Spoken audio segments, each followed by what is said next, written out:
Welcome to today's presentation.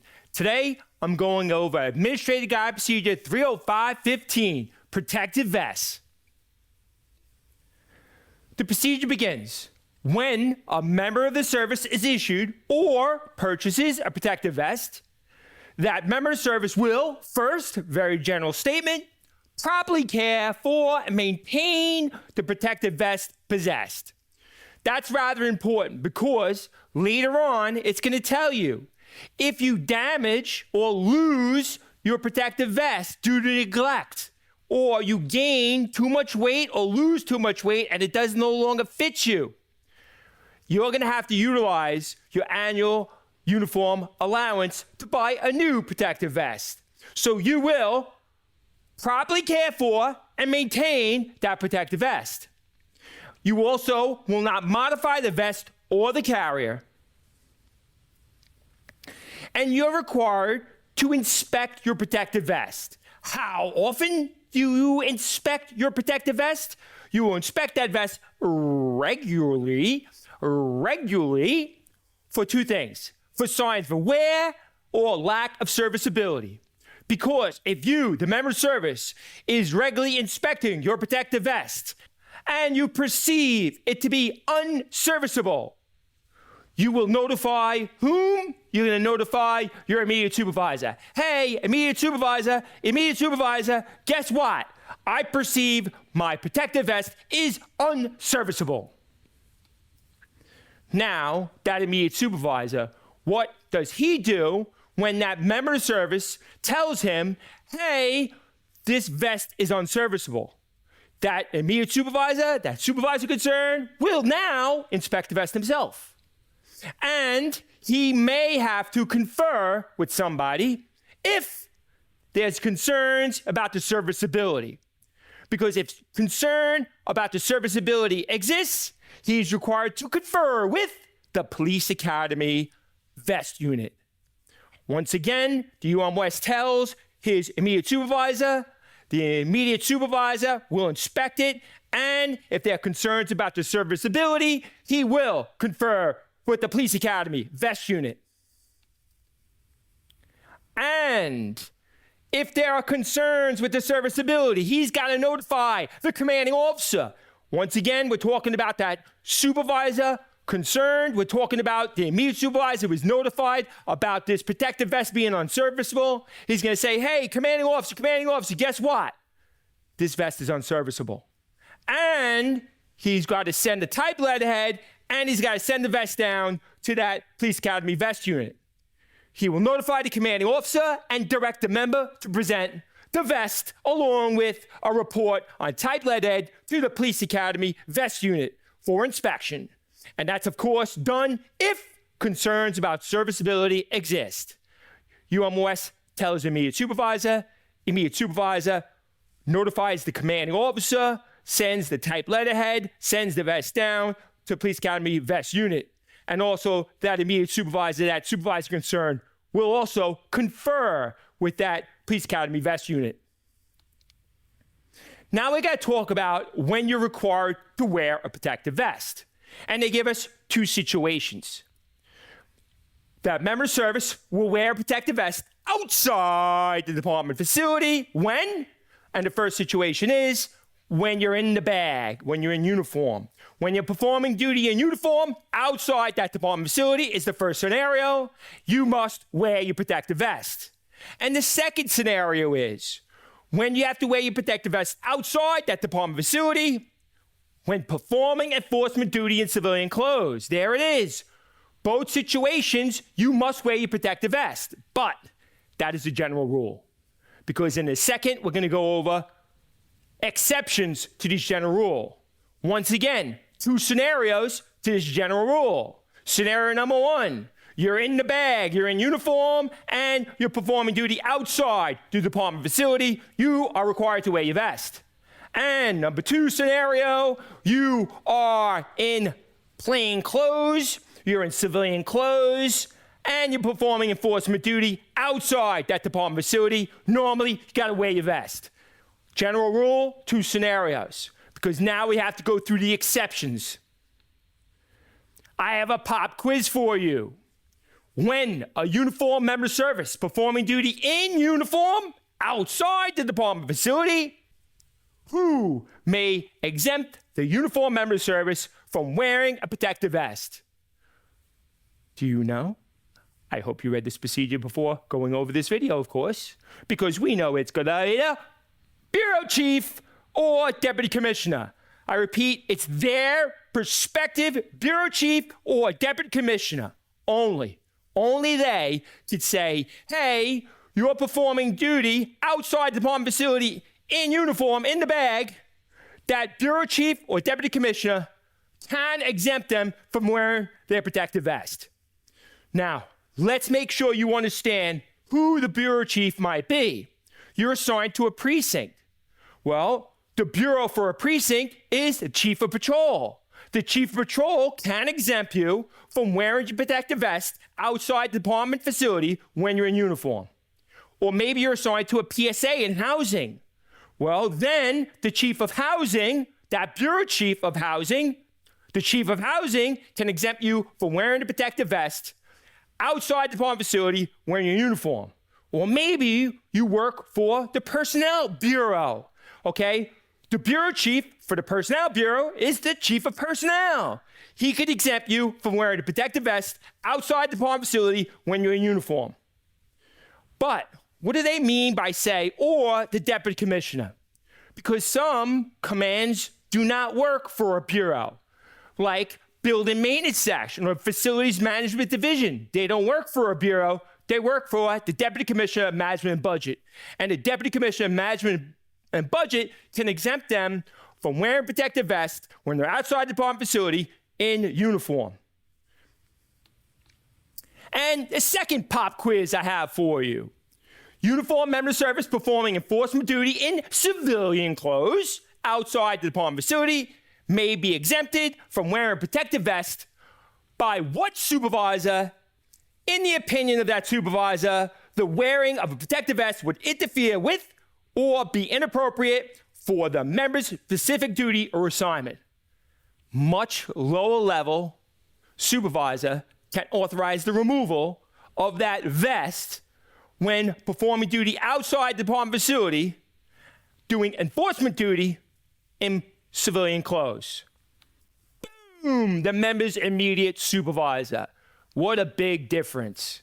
The member's immediate supervisor can exempt them from wearing their protective vest outside that department facility when they're performing enforcement duty in civilian clothes. So please do not mix that up. We know that if you are in the bag, in uniform, and performing duty outside the department facility, you're supposed to wear your protective vest. And if you don't want to wear it, your bureau chief or deputy commissioner can exempt you.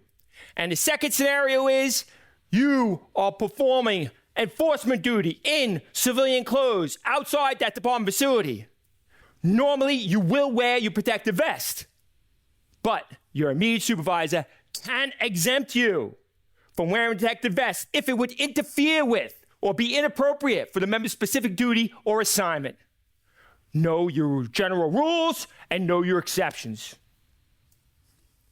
Now we got to talk about purchasing a vest, because sometimes you could purchase a vest on the department contract, and sometimes you may purchase a vest that's not on the department contract. You are required to contact the Police Academy Vest Unit prior to purchasing any vest other than the models available through the NYPD contract.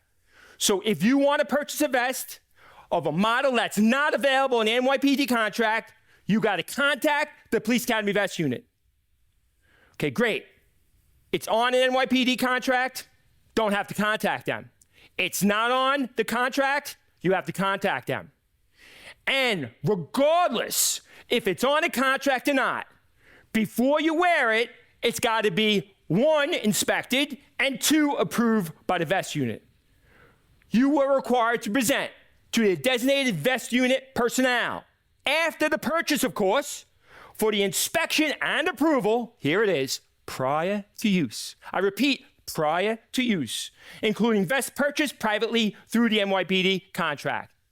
Whether it's through the contract or not, you're going to be required to have the vest unit personnel inspect it and approve it prior to its use.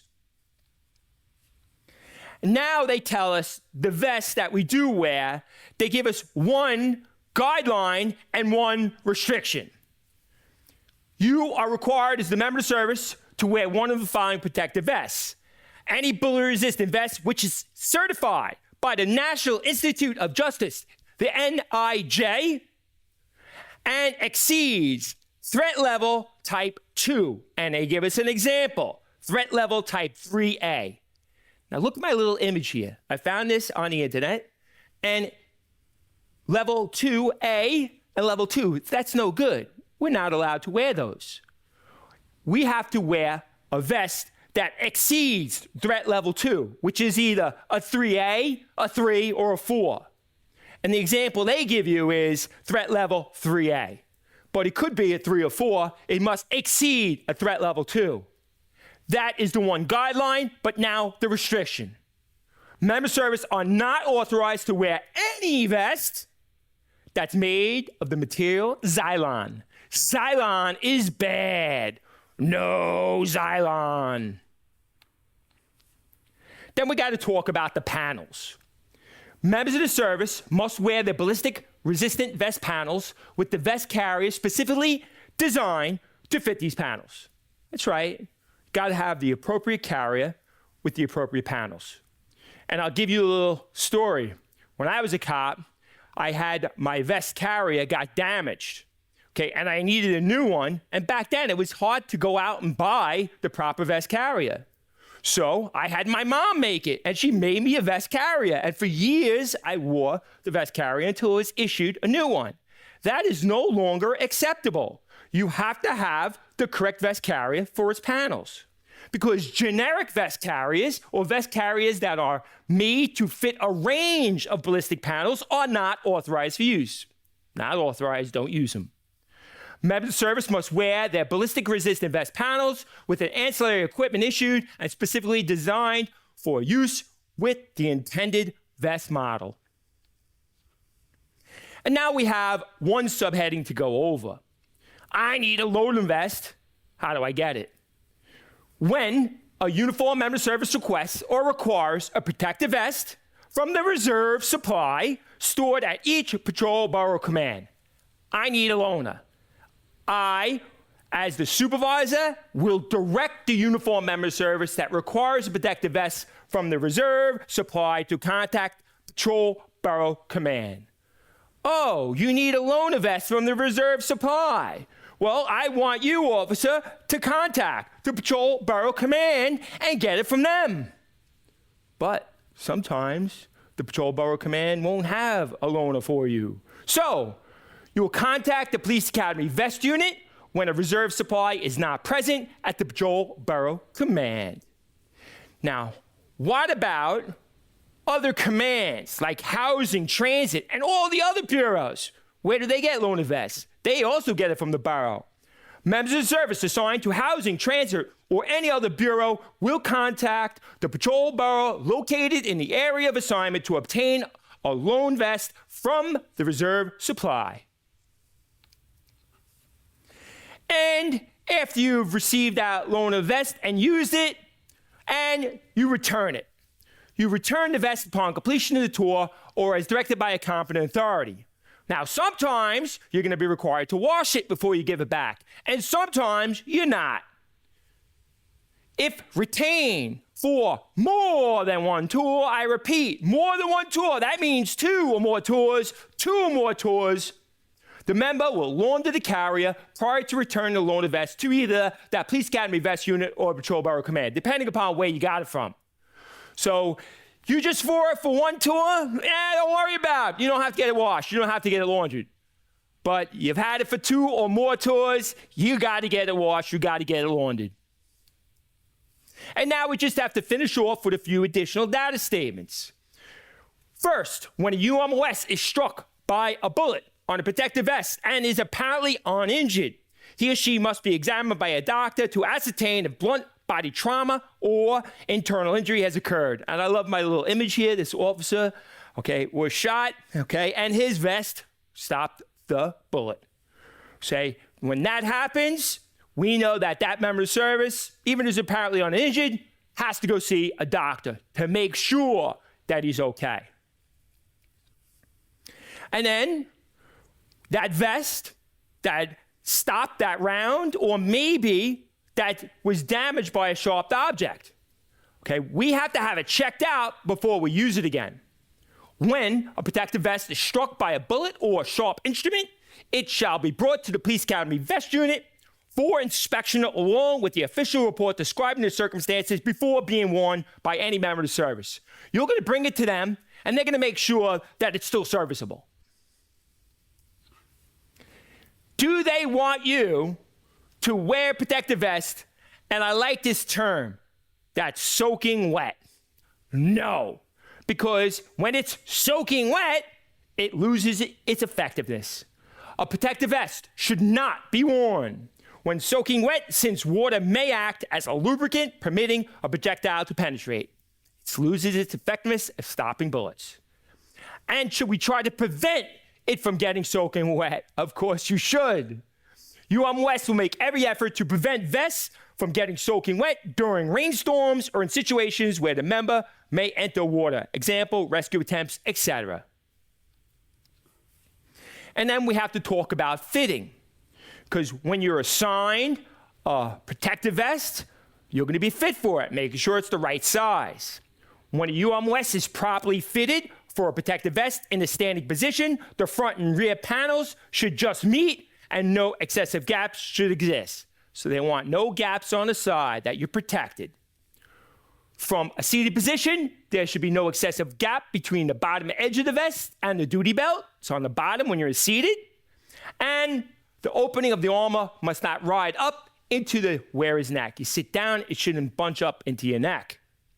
Whenever a UM West is issued a new protective vest, they will sign a fit certification report attesting to the fact that the protective vest fits properly at the time of issuance. It's fit. You're going to have to make sure you sign off saying that, yes, it's fit, because, okay, if it becomes unfit later on, you're going to have to buy a vest with your annual uniform allowance funds. So they make you sign off that, yes, this fits correctly. But they do have a 2-day money-back guarantee. They have a 2-day return policy. UM West will still retain a right to return the protective vest for a 2-day period after receiving it. So they give you a 2-day leeway. Okay, if in those 2 days you determine it doesn't fit correctly, they will accept that return. And we spoke about this earlier in the presentation. You're responsible for the proper care and maintenance of that protective vest, because protective vests that become worn or damaged, here it is, due to the negligence in care or storage, ill-fitting due to the member's service's weight gain or loss due to the member's negligence, shall be replaced by the member concerned using the annual uniform allowance funds. So instead of buying Christmas gifts with your annual uniform allowance, you're going to be required to buy yourself a new vest. When vests are lost or damaged in the performance of duty, we should also file Administrative Guide Procedure 30505, lost or damaged uniform. And there it is, 30515. This procedure was effective on June 24th of 2021, and it was last revised by Revision Order number 60 of 2021. My name is Mike Yanisic. If you have any questions, comments, concerns, feel free to email me at mike@elitestrategictraining.com, or email my son at connor@elitestrategictraining.com, or call us on our cell phone at 516-761-9101. Keep studying, stay focused, and stay motivated. Until next time.